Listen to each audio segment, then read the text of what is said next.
वीरवार शाम का वक्त था जब मैंने अपनी शिफ्ट की आखिरी डिलीवरी की। काम का जोर बहुत ज्यादा था क्योंकि दूसरे डिलीवरी वाले ने कुछ हफ्तों से फोन उठाना और काम पर आना बंद कर दिया था। इसलिए बाकी के लोग ओवरटाइम कर रहे थे। जो पता मुझे दिया गया था वो घर शहर से थोड़ी दूरी पर था। वो जगह इतनी एकांत और लोगों की भीड़ भाड़ से दूर थी कि ऐसा लग रहा था जैसे कि वो जगह बुझी हुई रोशनी को भी निगल लेगी। मेरा नाम जैक है और यही वो रात है जब मेरे साथ यह हादसा हुआ। वो ऑर्डर शुरू से ही बहुत अजीब था। एक बड़ा पिज्ज़ा बिना किसी टॉपिंग के, डिलीवरी के वक्त पेमेंट करने का विकल्प और साथ में एक नोट डाइनिंग टेबल पर रख देना। जिज्ञासा से भरा मैं, लेकिन इस नौकरी में मैंने कई अजीब रिक्वेस्ट्स देखी थी। जैसे ही मेरी बाइक बजरी वाली सड़क पर चढ़ी, मुझे उस जगह से अजीब सी अनुभूति होने लगी। जरूर कोई गलती हुई है, मैंने दोबारा जीपीएस चेक करके खुद से कहा, लेकिन लोकेशन तो बिल्कुल सही थी। जैसे ही मैं पिज्जा बॉक्स हाथ में लेकर मुख्य द्वार की तरफ गया, हवा ठंडी हो गई। मैंने इस उम्मीद में दरवाज़ा खटखटाया कि कोई खोलेगा नहीं, और वैसा ही हुआ।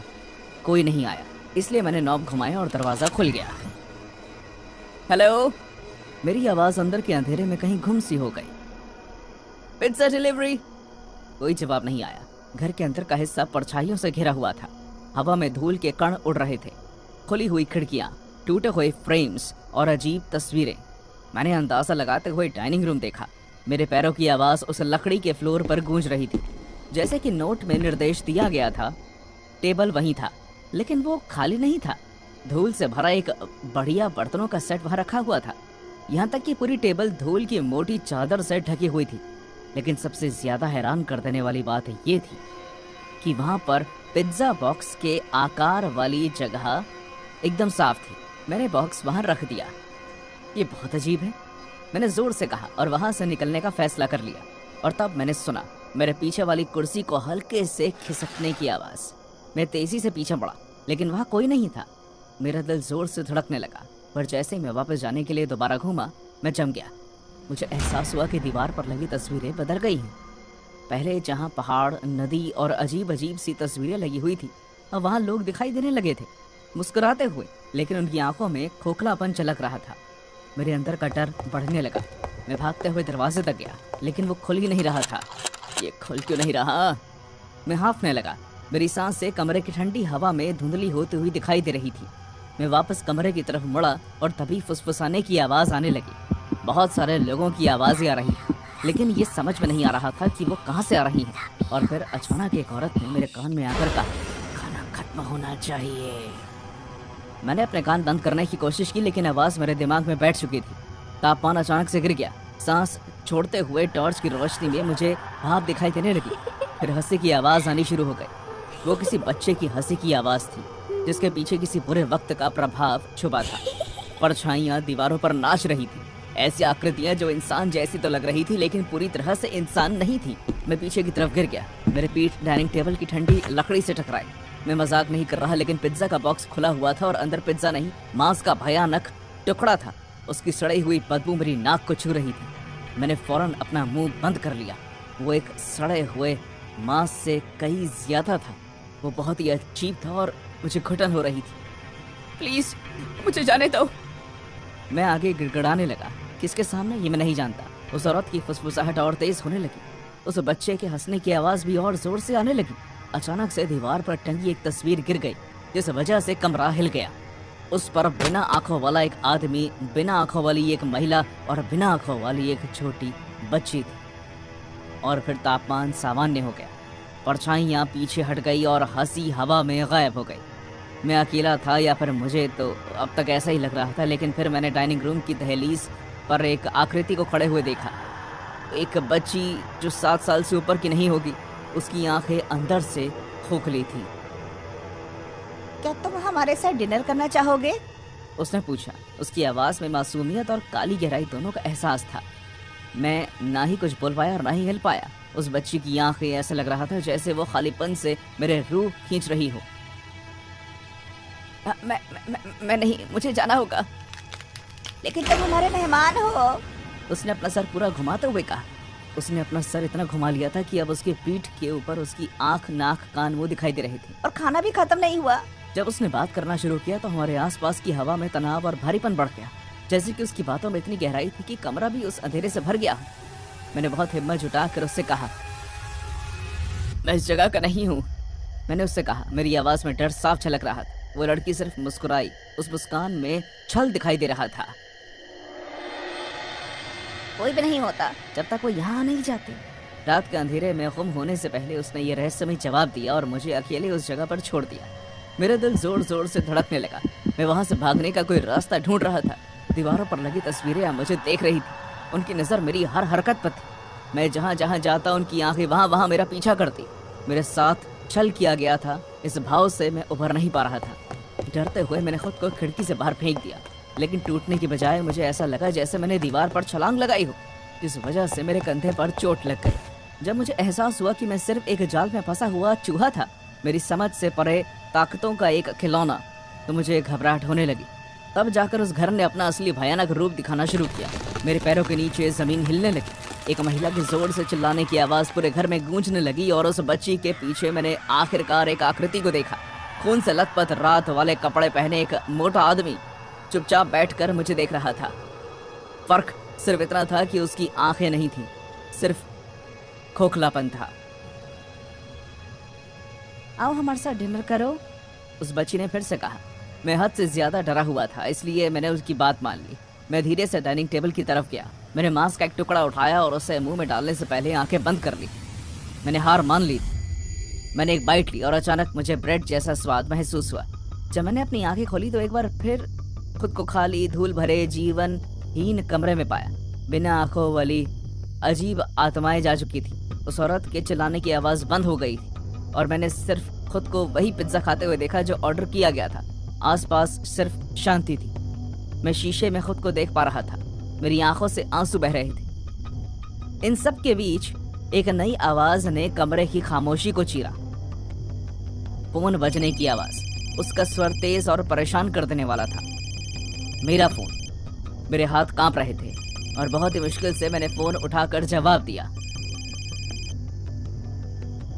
हेलो जेक, मैं बात कर रहा हूँ। दूसरी तरफ से जवाब आया। मैंने आवाज पहचानी। वो मेरा मैनेजर था। तुम्हें इतना वक्त क्यों लग रहा है? तुम 2 घंटे से बाहर हो। 2 घंटे? ऐसा नहीं हो सकता। ऐसा लग रहा था जैसे मुझे इस घर में आए हुए बस कुछ मिनट हुए हैं। मैं फंस गया हूँ, मैं हांफते हुए कहा। प्लीज तुम्हें मेरी मदद करनी है। वो ये जो घर है, उस घर का पता अभी कुछ पल पहले मुझे अच्छी तरह याद था, लेकिन अब समझ में नहीं आ रहा था। वो घर मुझे कुछ याद नहीं आ रहा था और मैं रोने लगा। जैक, शांत हो जाओ। कौन सा घर? तुम्हारी कोई भी बात समझ में नहीं आ रही। मैं इधर उधर देखने लगा, कोई ऐसी चीज जो मुझे रियलिटी में वापस ले आए। और तब मैंने ध्यान दिया, वो पिज्जा बॉक्स टेबल पर रखा हुआ था, लेकिन पूरा का पूरा पिज्जा गायब था, खा लिया गया था। ये किसने खाया था? जैक, मेरी बात सुनो। सिस्टम पर तुम्हारे नाम का ऑर्डर क्यों दिखाई दे रहा है? क्या? तुम्हारे द्वारा किया गया ऑर्डर, तुम्हारे नंबर से। मुझे इस बात पर यकीन नहीं हो रहा था। मैंने फौरन पिज्जा ऐप खोली और उस ऑर्डर की डिटेल्स को चेक किया। सदमे के मारे मेरे हाथ से फोन गिर गया।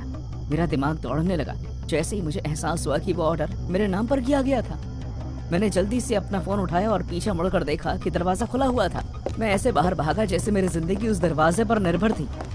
आखिर में मैं उस डिलीवरी लड़के से मिला जिसने काम पर आना बंद कर दिया था, और मुझे पता चला कि वो भी ठीक इसी तरह के घर में एक बार फंस गया था जैसे कि मैं, और उसने भी मेरी ही तरह इस तरह के हादसे का सामना किया था, जो तब जाकर खत्म हुआ जब उसने उसी पिज्जा को खाया जो वो डिलीवरी के लिए लेकर आया था। पिज्जा प्लेस ने फौरन अपने सिस्टम पर अपडेट कर दिया कि वो इस जगह का ऑर्डर फिर से ना ले, और कोई भी और डिलीवरी लड़का फिर उस घर में वापस नहीं गया। शाम की हवा तेज थी, जिसमें लड़कियों से भरे एक घर से संगीत और हंसी की आवाजें आ रही थी। वो आज़ादी और जश्न की रात होने वाली थी, लेकिन जैसे जैसे घटनाएं सामने आई, यह आतंक की एक ऐसी घटना में बदल गई जो हमेशा मेरी यादों में बनी रहेगी। इसकी शुरुआत एक मजाक से हुई, एक घटिया मजाक जो हमने पिज्जा डिलीवरी करने आए आदमी के साथ किया था। हमने उसे पहले भी देखा था, उसकी अजीब हरकतें और जिस तरह वो किसी से भी नजरें मिलाने में संघर्ष करता था। उसका नाम एरिक था। हम उसके बारे में इतना इसलिए जानते थे क्योंकि एक बार उसे मुस्कुराता हुआ देखने की उम्मीद में हमने उससे बात की थी। उस रात नशे में होने की वजह से मैं बहुत रोमांचक प्रभाव में थी और हमने बात को आगे बढ़ाने के बारे में सोचा। क्योंकि मैं लड़कियों के इस ग्रुप में नई थी, इसलिए मुझे आगे जाकर उस आदमी से फ्लर्ट करने के लिए कहा गया। और उसे इस बात पर यकीन दिलाने की चुनौती दी गई कि वो पार्टी का हिस्सा बन सकता है क्योंकि लिस्ट में उसका नाम डाला गया है। इसी के साथ हमने चुपके से इंस्टा लाइव ऑन कर दिया। हाय जान, मैंने रस भरी आवाज में कहा। हम सब तुम्हारा इंतजार कर रहे थे। पार्टी तब तक शुरू ही नहीं होती जब तक तुम नहीं आते। ये रहे आपके पिज़्ज़ास, उसने हिम्मत जुटाकर कहा क्योंकि मैं उसके चेहरे तक झुक गई थी जैसे मैं उसे किस करने वाली हूँ और वहीं पीछे से मेरी बहन जोर से हंस रही थी। आपको इसके लिए $30 देने हैं। अगर मैं तुम्हारे साथ वक्त बिताऊं तो क्या ये फ्री हो जाएगा? मैं नहीं वैसा। मैं तुम्हें पूरे 1 मिनट तक किस करूंगी अगर तुम ये पिज्जा फ्री में दे दोगे। आंगन की धीमी रोशनी में उसकी भी चेहरे पर शर्मिंदगी की लाली साफ झलक रही थी, लेकिन उसकी आंखों की चमक किसी अंधेरी और ना पहचाने जाने वाली चीज की चिंगारी थी। क्यों ना तुम किस करने से थोड़ा और ज्यादा करो और मैं तुम्हें अगली 3 पार्टीज तक फ्री पिज्जाज दूं। उसके शर्मीले स्वभाव को अचानक आत्मविश्वास से भरे हुए स्वभाव में बदलते देख एक बार के लिए मैं हिल गई। तभी मेरी एक दोस्त ने मुझे कान में आकर बताया कि हमारे लाइफ पर 3000 से ज्यादा लोग जुड़ गए हैं। हमें इसे और आगे बढ़ाना था। थोड़ा और ज्यादा से तुम्हारा क्या मतलब है? वेल, हम सब यहाँ इतने समझदार तो हैं ही, तुम जानती हो। 3 पार्टीज तक फ्री पिज्जास। हाँ, अगर मैं कहूँ 5? 3। 5 कर दो और मैं तैयार हूँ। 3, 5 और मेरी खूबसूरत दोस्त भी इसमें साथ देगी। 3, 5 और मैं। बस! मेरा गला पकड़ने से पहले वो मुझ पर जोर से चिल्लाया। उसने सीधे मेरी आंखों में देखा। उसकी आंखें लाल हो चुकी थी। मेरे साथ इस तरह बहस मत करो। इस वक्त मेरी बहनों को बीच में आना पड़ा और उन्होंने इंस्टाग्राम से लाइव के बीच में ही उसे धमका दिया। चौंका देने वाली बात तो ये थी कि वो सिर्फ वहां से भागा नहीं बल्कि पागलों की तरह हंसने लगा। उसकी आंखों में बदले की भावना हम सबको दिखाई दे रही थी। आगे जो होने वाला था हम सब उसके लिए तैयार नहीं थे। एरिक कुछ समय बाद रात की आड़ में वापस लौटा। हम सब इस वक्त सुस्त पड़े थे जब अचानक लाइट बंद हो गई। हमें इस बात का एहसास होने में ज्यादा वक्त नहीं लगा कि बहुत सी लड़कियों के फोन गायब थे। हर जगह दहशत फैल गई, लेकिन उसके बाद जो शांति आई वो इतनी गहरी थी कि उसकी चीख ने हमें बेचैन कर दिया। और फिर दरवाजे पर दस्तक हुई, जानबूझकर बहुत तेज। मैंने उसे लिविंग रूम में देखा। वो एक खिड़की के आगे खड़ा हुआ था जहां से चांद की रोशनी में उसकी परछाई दिखाई दे रही थी, जो किसी राक्षस के रूप से कम नहीं लग रही थी। जब वो बात करता तो उसकी आवाज बिल्कुल शांत लगती, उस आतंक से बिल्कुल विपरीत जो उसने हमें कुछ देर पहले दिया था। तुमने मुझे अपने खेल का मुख्य हिस्सा बना लिया, उसने सर टेढ़ा करते हुए कहा। वो मुझे ऐसा देख रहा था जैसे मैं कोई नमूना हूं। अब तुम मेरे खेल की मुख्य पात्र बनोगी। अचानक बेसमेंट से जोर की आवाज आई। मैंने 1 सेकंड के लिए उस तरफ देखा और उतने में ही एरिक गायब हो गया। मेरी सबसे खास दोस्त जेनिफर, जो उस मजाक के समय सबसे ज्यादा जोर से हंस रही थी, बेसमेंट में मिली। उसके होंठों को कान तक काट दिया गया था, उसकी आंखों को निकाल दिया गया और उनकी जगह पिज्जा की टॉपिंग पेपरोनी रख दी गई। इससे पहले कि हम समझ पाते कि ये क्या और कैसे हुआ, हमने 2nd फ्लोर के बाथरूम से चिल्लाने की आवाज सुनी। लीजा और मरीसा, 2 जुड़वा बहनें, गीले कपड़ों में बाथरूम में लेटी हुई पाई गई। उन्हें मुश्किल से उसमें फिट किया गया था। टब उनके खुद के खून से भर गया था, जो उनका गला काटा होने की वजह से उनके शरीर से निकल रहा था, और उनके मुंह में एक पिज्जा का स्लाइस ठूस दिया गया था। एरिक की उपस्थिति और भी ज्यादा बेशर्म हो गई। उसने बार बार हमसे मिलना शुरू कर दिया। वो हमें डरा हुआ देखकर बहुत खुश हो रहा था। उसे ऐसा लगने लगा जैसे उसने हम पर विजय पाली है। उसका गुस्सा अजीब था। थोड़ी सी बात पर वो गुस्सा हो जाता। उसके मूड का किसी को पता नहीं चल रहा था। वो कभी भी खतरनाक रूप ले लेता। हमने भागने की कोशिश की, लेकिन दरवाजे बंद थे, हमारे फोन गायब थे, और नशे में होने की वजह से हम ज्यादा कुछ सोच नहीं पा रहे थे। तुम्हें लगता है कि तुम मुझसे जीत सकती हो? उसने मुझे चुनौती दी और मुझे किचन में घेर लिया। उसकी गर्म सांसें मुझे अपने चेहरे पर महसूस हो रही। उसकी आंखों में अंगार था। पहले मैं तुम्हारी सहेलियों का अच्छे से ध्यान रखूंगा। मैं चाहता हूँ कि धीरे धीरे तुम्हारे जहन में उतर जाए, और जब तुम भीख मांगोगी मैं तुम्हें तड़पा तड़पा कर मारूंगा। तब मुझे एहसास हुआ कि वो सब पर अपना कंट्रोल रखना चाहता है। उसके आगे हार मान लेना उसकी कमजोरी है। ये खतरनाक खेल था, एक पागल आदमी के साथ छल करना, लेकिन मेरे पास कोई रास्ता नहीं था। मुझे उसे बात करते रहने की जरूरत थी, किसी भी तरह उसका ध्यान सिर्फ मुझ पर रखने की। एरिक, तो पहले से जीत चुके हो, हम डरे हुए हैं, तुम जानते हो ना, और तुम यही तो चाहते थे। ओह, ये तो बस शुरुआत है जानेमन। उसकी धमकी से हम घबरा गए। जिस भयानक मंजर को वो वादा करके गया था वो अभी आना बाकी था। एरिक हमारे दिमाग से खेल रहा था। उसकी हर चाल हमें एक दूसरे से दूर करने की थी। ताकि हम उम्मीद की कोई भी किरण अपने अंदर ना जगा सकें। जैसे जैसे रात बढ़ती गई, उसके टेढ़े मेढ़े खेल के नियम साफ होते गए। वो चाहता था कि हम अलग अलग होकर डरे हुए पूरी तरह से उसकी दया पर निर्भर हो जाएं। वो कभी कभी सामने आता, कभी अंधेरे में हलचल करते हुए, कभी पूरी तरह से अपनी भयानक उपस्थिति दिखाते हुए। उसकी डरावनी हंसी इस बात का प्रतीक थी कि उसका हम पर कितना वश था।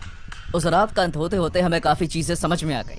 हमें कुछ ही मिनट के समय में 6 लाशें मिली जिन पर भयानक किस्म के निशान थे। लेकिन इस वक्त तक एरिक ओवर कॉन्फिडेंस में आ गया था। उसका मेरे साथ बातचीत का वक्त और लंबा और तानों से भरा हो गया था। ऐसे ही एक मुलाकात के दौरान मुझे अपना मौका नजर आया। उसने मुझे लिविंग रूम में कोने में फिर से घेर लिया। उसके हाथ में खून से लिपटा एक तेज धार का चाकू था। चांद की रोशनी उसके पापी चेहरे पर पड़ रही थी। तुमने देखा ना काले, गलत आदमी से पंखा लेने का अंजाम। मैं तुम्हारे 3 और दोस्तों को सुलाने के बाद तुम्हारे पीछे आऊंगा। अगर तुम अभी भी हार नहीं मानना चाहती तो। उसका ध्यान मुझ पर, उस डर पर जिसे वो मेरी आंखों में देखने की उम्मीद कर रहा था, इतना था कि उसका ध्यान उस भारी किताब पर गया ही नहीं जो मैंने चुपचाप शेल्फ से उठा ली थी। पूरी हिम्मत और जोर लगाते हुए मैंने उस किताब के कोने से उसके सर पर दे मारा। उसके प्रभाव से वो लड़खड़ा गया और चाकू जमीन पर गिर गया। ये वो मौका था जिसकी मुझे जरूरत थी। जैसे उसका ध्यान खुद को संभालने पर गया, मैं चाकू की ओर लिपटी और मैंने उसे उठा लिया और बिना किसी संकोच के एरिक को नियंत्रण हासिल करने दिए बिना एक्शन लिया। मैंने एक चीख के साथ, जिसमें कुछ हद तक डर और कुछ हद तक गुस्सा, चाकू घुमाया। वो सतर्क हो गया। ब्लेड उसके चेहरे पर जाकर लगा और वो गिर गया। उसके चेहरे पर सदमे का भाव था। शोर सुनकर बाकी लड़कियां भी भागते हुए आ गई और उन्होंने मुझे एरिक पर चढ़े हुए देखा। मेरे हाथ में चाकू और स्वभाव में सबकी जान बचाने का संकल्प था। हम सब ने मिलकर उसके हाथ पांव बांध दिए। उसकी जेब से उसका फोन निकाला और उसके लहलुहान शरीर पर लात मारते हुए पुलिस को बुलाया। जब मैं फोन कर रही थी तो मेरी सहेलियां तब भी एरिक को मार रही थी। जब पुलिस पहुंची तो उन्होंने हमें एक दूसरे के साथ लिपटे हुए देखा। वो एरिक को गिरफ्तार करके ले गए। उसके बाद सवालों के भवंडर आए। उस घर में दिलचस्प और डर भरा दृश्य दिखाई दिया, लेकिन इन सब के बीच हमें खुद पर गर्व था। हमने न केवल खुद को उस रात के आतंक से बचाया था, बल्कि उस अंधेरे से भी खुद को निकाल लिया था।